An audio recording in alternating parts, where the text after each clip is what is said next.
2 3వదిగా చూద్దాం. 10వ వచనం చదవరా ఐశ్వర్య నువ్వే. వారు పడిపోయినాను ఒకడు తన తోడు వానిని లేవనెత్తును.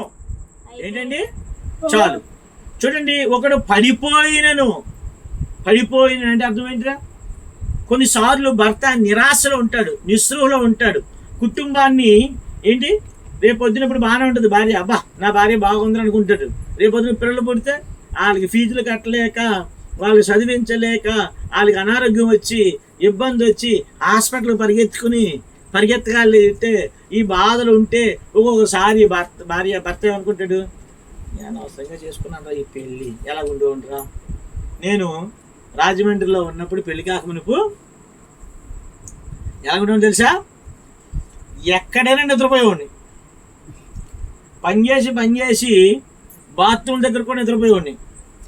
ఎక్కడైనా కళ్ళు మూసానంటే నిద్ర వచ్చేసేది. చాలు దాని గురించి లేదు, పట్టుకుని కట్టేరా కడుపుతున్నా మీదనేది మీ ఆయన ప్రార్థన అయిపోయింది మీదైనా పిల్లలు సరే. అయితే పెళ్లి కాకమునుపు ఎక్కడ వంచి ఏం తిన్నరిగేసేది, ఎక్కడ తిరిగినా తిరిగేసేవాడిని, ఎక్కడ పడుకుని పోయేవాడిని, కారులో నిద్రపోయేవాడిని. పెళ్ళి అయిన తర్వాత నిద్ర వస్తే ఒట్టు. ఎందుకు? భార్యని ఎలా పోషించాలరా. అంతలోకి కొడుకు పుట్టాడు, ఆడికి హాస్పిటల్లో ఆడికి ఉన్న నిద్ర కూడా ఏమైపోయింది, పోయింది. కానీ దేవుడక్క మాత్రం ఎలా నిద్రపో తెలుసా? 5 నిమిషాలు అయితే చాలు. ఎందుకు నాకు రాదు, ఎందుకు నాకు నిద్ర రాదు, ఆవిడకి ఎందుకు నిద్ర వస్తుంది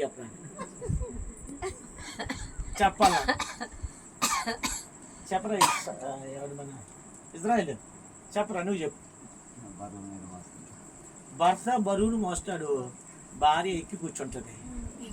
అందువల్ల భార్యకి ఏముండదు, ఏమి లేదు. కనుక వచ్చిన కరెంట్ బిల్ వచ్చిందనుకో మా ఆయన చూసుకుంటాడు, ఉల్లిపాయలు అయిపోతే మా ఆయన చూసుకుంటాడు, ఇంట్లో బాగోపోతే మా ఆయన చూసుకుంటాడు. ఇంకేంటి లిప్స్టిక్ కావాలన్నా, చెవులు రింగులు కావాలన్నా మా ఆయన చూసుకుంటాడు.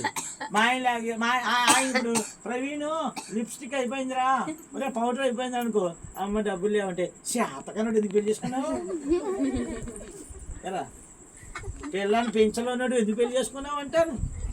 చేసుకుంది ఒక బాధ, చేసుకోకపోతే ఒక బాధ, చేసుకుంటే భార్యతో గొడవ. అరే మళ్ళీ ఇప్పుడు భార్యను బాగా ప్రేమిస్తే అమ్మ ఏమంటది, కష్టపడి పెంచి పెళ్లి చేస్తే ఇప్పుడు నీ పిల్లం బెల్లం అయిపోయిందా అంటది. సరే పోనీలే అని చెప్పి అమ్మ దగ్గరికి అమ్మని ప్రేమించావు అనుకో, నేను ఎక్కువ మీ అమ్మ ఎక్కువ. ఎన్ని బాధలు చేసా మగడికి. అయినా కుటుంబ దాంపత్య జీవితంలో దేవుడు ఉంటే ఆ ఇల్లు ఆశీర్వాదము. సమస్యలు ఉంటాయి, ఉండకుంటాయా? పొద్దు లేచి సాయంత్రం సమస్యలు ఉంటాయి. అయితే సమస్యలు అధిగమించే దేవుడు ఉన్నాడు ఒక ఆయన, ఆ సమస్యలు పరిష్కారం చేసేవాడు ఉన్నాడు. ఏ మనుషుడు సమస్య పరిష్కారము చేయడు. అది ఏ సమస్య వచ్చి మనుషుడి దగ్గర చెప్తే అది ఎక్కువ చేస్తాడు కానీ తక్కువ చేయడు. మధ్యలో ఏం చేస్తాడు, పుల్లెత్త ఉంటాడు. ఇప్పుడు వచ్చావు అనుకో, దానికి నీ మీద నాకు కోపం ఉంది, నాకు తెలియక అయ్యో మా సాగరన్నయ్య గారు చాలా మంచివాడు అనుకుని వచ్చి, అన్నయ్య గారు నాకు మా ఆయన మధ్యలో చిన్న గొడవ వచ్చిందండి అంటే అప్పుడు ఏమంటాడు, సే ఐశ్వర్య నువ్వు ఎందుకు తగ్గుతున్నావే, నేను ఉంటాను చూసుకుంటానంటాడు. చూసారా? అలాగే ప్రవీణ్ వచ్చాడు అనుకో, ప్రవీణ్ దగ్గరికి వచ్చి ఏం చెప్తాను, మరి నీ భార్య చిన్నదిరా అని చెప్పాను కదా. భార్యలు మాటలు వినకూడదురా, భార్యను తొక్కేయాలి మనం. ఏమి అన్నాడు, మీ ఇద్దరు అనుకుంటూ ఇదేం చెప్తుంటాడు. అదే దేవుని దగ్గరికి వెళ్ళావు అనుకో, అదే దేవుని దగ్గరికి వెళ్తే ఏం జరుగుద్ది, దేవుడు ఆ సమస్యను పరిష్కారం చేస్తాడు. అర్థమైందా? ఏ సమస్య వచ్చినా దేవుని దగ్గరికి మనం వెళ్ళాలి. అందుకే మన దేవుడికి ఒక పేరు ఉంది. మన దేవుడు ప్రార్థన ఆలకించే దేవుడు, ప్రార్థనకు జవాబిచ్చేటువంటి దేవుడు, ఆయన సమస్యను పరిష్కారం చేసేటువంటి దేవుడు. అందుకే తల్లి కంటే, తండ్రి కంటే, బంధువుల కంటే, ఈ లోకంలో అందరికంటే ఎక్కువగా మనల్ని ప్రేమిస్తాడు ఆయన. ఏం చేస్తాడండి? మనల్ని ఎక్కువగా ప్రేమించేది అమ్మ కాదు, నాన్న కాదు, బంధువులు కాదు, భర్త కాదు, భార్య కాదు, దేవుడు మనల్ని ఎక్కువగా ప్రేమిస్తాడు. కాబట్టి దేవుడు గొప్పవాడు. కాబట్టి ఆ దేవుని మనం ఆశ్రయించాలి, ఆ దేవుని మనం వెంబడించాలి. ఆ దేవుడు మన ఇంట్లో ఒక తండ్రిగా తల్లిగా ఉండాలి. అందుకే ఏంటి లేవనెత్తుతాడు దేవుడు. చూడు, ఒక మాట ముగిస్తాను, రండి కీర్తన గ్రంథంలోనికి రండి. కీర్తన గ్రంథంలోనికి రండి. దేవుడు ఎలా చేస్తాడు? 118వ దావీదు కీర్తన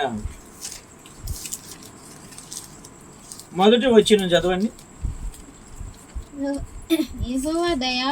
యెహోవా దయాళుడు, ఆయన కృప నిరంతరం ఉండును, ఆయనకు కృతజ్ఞతాస్తుతులు చెల్లించుడి. ఇప్పుడు 8వ వచనం చదువు. మనుషులను నమ్ముకొనుట కంటే యెహోవాను ఆశ్రయించుట మేలు. మనుషులను నమ్ముకొనుట యెహోవాను ఆశ్రయించుట మేలు. ఎందుకు మేలంట? రండి కీర్తన గ్రంథంలోనికే రండి. 146వ అధ్యాయం, 146వ అధ్యాయం. ఎందుకు మేలు? రండి 5వ వచనం చదవండి. ఇప్పుడు ఎవనికి యాకోబు దేవుడు సహాయుడగును, ఎవడు తన దేవుడిని యెహోవా మీద ఆశ పెట్టుకును వాడు ధన్యుడు. ఎవరు ధన్యుడండి? ఏ రాజాని ఎవరు ధన్యుడు? మనం ఏమంటాం? ఆస్తునోళ్ళు ధన్యులు, ఐశ్వర్యనోళ్ళు ధన్యులు, కార్ల మీద వెళ్ళే వాళ్ళు ధన్యులు. ఏ రాజేశ్వరం అనుకుంటారు లేదా?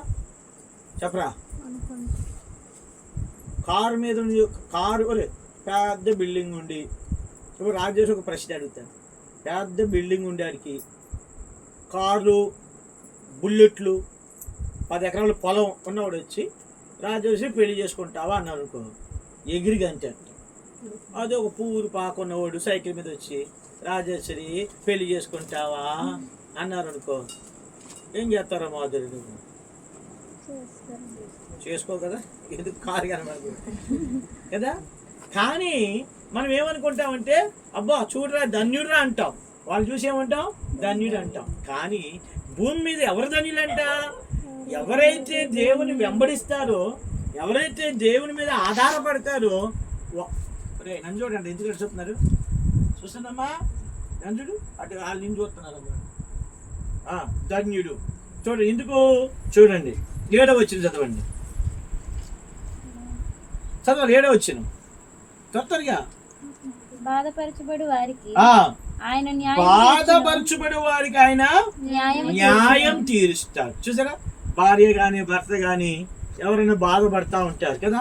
నన్ను నా భార్యలాగా అనేసిందని, నా భర్తలాగా అనేసాడని. భార్య పడలేదా? పడతారు లేదా? మాట్లాడరా? పడతారా? కొన్నిసార్లు విసుగుదల్లో నేను ఉన్నప్పుడు, దేవుడికి వచ్చి ఉన్నప్పుడు ఉన్నమ్మా అని అనుకోండి, అయ్యా అందరితో ప్రేమగా మాట్లాడతావు, నన్నేట ఎలా కసిరేసావు అంటే